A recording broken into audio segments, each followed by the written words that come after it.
daga Banisha, dama za ki iya rayuwa babu, dama za ki iya sadaukar da soyayya ta da wani. Me kike kallon soyayya da kika ɗauki al'amarin kawai?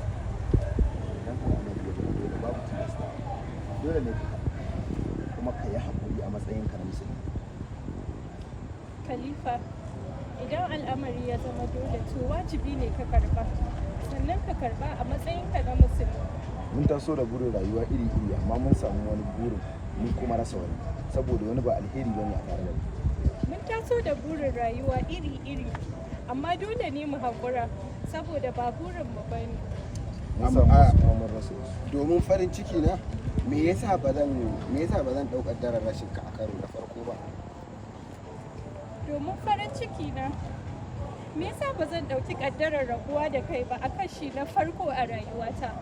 Na same ka kuma ka kubuce min, shin hakan ba darasi bane a tare da ni? Na same ka kuma ka kubuce min, anya wannan ba darasi bane a rayuwata? Ba komai ake samu a rayuwa ba kuma komai ake da